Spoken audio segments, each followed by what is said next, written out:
Good morning guys, स्वागत है मेरे यूट्यूब चैनल चरण सिंह स्टडी में। देखिए गाइस, हमने आपको डेरिवेशन पढ़ा दिया है कि जब पॉइंट आर रेखाखंड को अंत विभाजित करता है तब क्या होगा, और बाह्य विभाजित करता है तब क्या होगा। और भी कुछ कंडीशंस होती हैं, केस होते हैं, स्थितियां, उनके बारे में हम जानेंगे। फॉर्मूले वही होते हैं हमारे। देखिए case first, if point R divides line segment, मान लो ये लाइन सेगमेंट पी क्यू है और आर क्या है, इसे डिवाइड करता है, ठीक है, इंटरनली, आंतरिक रूप से या अंत विभाजन, in the ratio M N, एक रेशो में, किस रेशो में, एम के और एन के, देन कोऑर्डिनेट्स ऑफ आर, ठीक है, तब इसके कोऑर्डिनेट्स हमने जैसे एक्स वाई माने थे तो उन वो क्या होंगे, एक्स वाई जेड माने थे ना, और इनके पी वन यानी पी के एक्स वन वाई वन जैसे यहाँ पर माने हैं, और आर के ऐसे, ठीक है। सेकंड फिगर से आप देख सकते हैं, फर्स्ट से हम समझा रहे हैं क्योंकि इंटरनली ऊपर में है और एक्सटर्नली नीचे वाले में है। लेकिन कोऑर्डिनेट से ये होंगे कि क्यू के क्या होंगे, X two Y two Z two, और पी के क्या होंगे, X one Y one Z one. इसी प्रकार यहाँ पर भी होंगे। Then the coordinates of R by the given section formula, तो जब अंत विभाजित करता है तो हमारे एक्स वाई जेड की वैल्यू ये आती है। एक्स की जगह क्या आएगा, M X two plus M X one, upon में क्या आएगा, दोनों का योग जो रेशो है, ठीक है।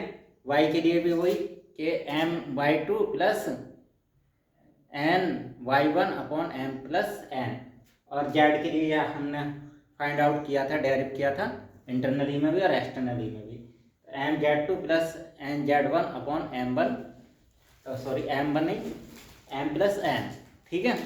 अब दूसरी कंडीशन ये आती है, जब गाइस ये एम और एम यानी ये अलग अलग वैल्यू हैं, अगर यहाँ पर भी कितना हो जाए, मान लो एम की वैल्यू 2 हो जाए, या यहाँ पे भी एन की वैल्यू 2 हो जाए, तो इनका रेशो कितना आएगा, 1, या यहाँ 10 हो जाए तो एन की वैल्यू 10 हो जाए तो इनका रेशो कितना आएगा, 1।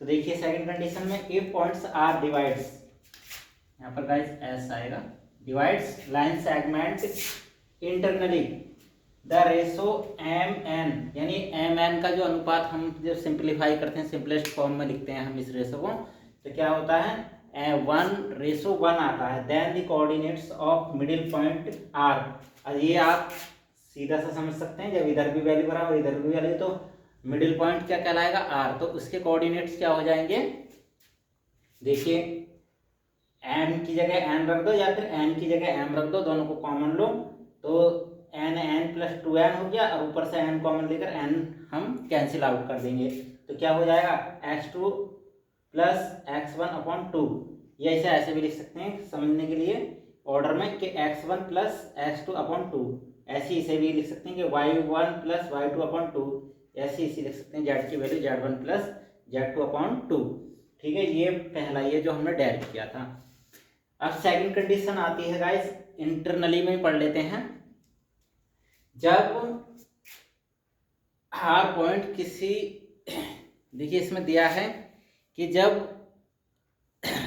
रेखाखंड को के अनुपात 1 में, ठीक है, ये अलग से बता रहे हैं हम, के अनुपात के रेशो में बांटा जाए तो क्या हो जाएंगे कोऑर्डिनेट्स, बताइए आर के, एक बता रहे हैं, बाकी आपको ऐसे करने, के एक्स 2 और एन की जगह कितना गाइस, 1, तो यहाँ पे क्या आ जाएगा, खाली x1, और ऐसी के एन की जगह के है और एन की जगह क्या हुआ, ठीक है।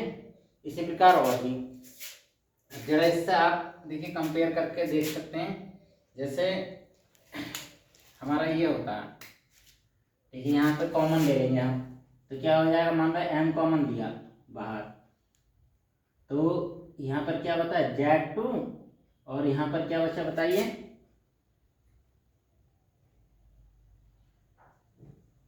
बताइए, एम अपॉन कॉमन ले रहे हैं, ठीक है, एम अपॉन एन, ठीक, तो एम अपॉन के बराबर क्या हो जाएगा यहाँ पर हमारा,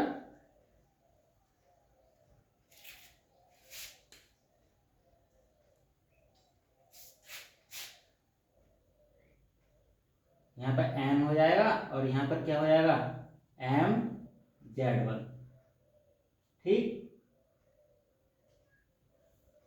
और यहाँ से भी हम क्या लेंगे, वही कंडीशन आ रही है, मतलब m उधर पहुंच जाएगा, n इधर z में आ जाएगा, क्योंकि n से n कैंसिल आउट करेंगे। इसी प्रकार ऐसे यहाँ पे भी m/n, तो इधर भी क्या हो जाएगा n प्लस m, क्योंकि जब इसे अंडर मल्टीप्लाई करेंगे तो n से n कैंसिल, m प्लस, तो k बराबर हम क्या रख सकते हैं यहाँ पर, k बराबर इन्होंने बताया है कि m/n रखने पर प्राप्त किए जा सकते हैं। ठीक है, इसका और भी ऐसे हम निकालेंगे तो क्या आएगा, ky2 प्लस y1/k+1। ठीक, अब यहाँ पर देखिए k की वैल्यू क्या आएगी, k बराबर हो जाएगा m/n रखने पर। ठीक, रख के देख लीजिए, जब हम यहाँ पर k बराबर m/n रखेंगे तो m/n इनका एलसीएम लेंगे तो k m(x2) और इधर n मल्टीप्लाई में हो जाएगा। यहाँ पर क्या हो जाएगा m प्लस n और n से n कैंसिल आउट, तो k की वैल्यू हमारी क्या आएगी, m/n। ठीक है, ये कहीं कहीं कंडीशन लगेगी, आप जब हम क्वेश्चन कराएंगे तब समझाएंगे। तो ये तीनों कंडीशन किसकी है, इंटरनली की। अब बात आती है एक्सटर्नली की, यानी जब बाह्य विभाजित करता है। बाह्य विभाजन में हमने आपको बताया, जब कोई रेखाखंड होता है तो उसी रेखाखंड को आगे बढ़ाइए और उसी पर कोई एक बिंदु पॉइंट P या R लेते हैं, तो वो उस रेखाखंड को, फिर रेखाखंड कहाँ तक माना जाएगा, उस P से R तक या A से P तक जब हम लेंगे, तो उस रेखाखंड को m कहाँ लेते हैं हम, A से P तक लेंगे पूरी, जहाँ हमने वो पॉइंट लिया बाह्य बिंदु, और फिर जो दूसरा अंत्य बिंदु लाइन सेगमेंट का, उससे और जो बाह्य बिंदु तक की दूरी का अनुपात जो होता है वो क्या कहलाता है, बाह्यतः विभाजन कहलाता है। तो उसके लिए क्या करते हैं, बस हमने बस आपको डायरेक्ट करा दिया कि कैसे निकलेगा, कि ये Z2 कैसे निकला, Z1 कैसे निकला, सही है। Z में से यहाँ Z की वैल्यू निकाल लीजिए पूरी, तो हम क्या करेंगे, Z में से Z2 घटा देंगे। ठीक है, ऐसे ये हमारी यहाँ कितनी वैल्यू है, Z, और Z में से क्या करेंगे, Z1। ठीक, आप पीछे वीडियो देख सकते हैं। अब देखिए, इसमें बस अगर हमारा ये फॉर्मूला लर्न है तो इसी में बस n की जगह -n रख देंगे। शॉर्ट ट्रिक है ये लर्न करने की, बाकी सारी कंडीशन वही रहेगी। ठीक है, यानी जो एक्सटर्नली जो डिवीजन होता, मतलब बाह्य विभाजन होता, उसे हम अंतर के रूप में लेते हैं। ठीक है, मिलते हैं गाइस नेक्स्ट वीडियो में, तब तक के लिए धन्यवाद।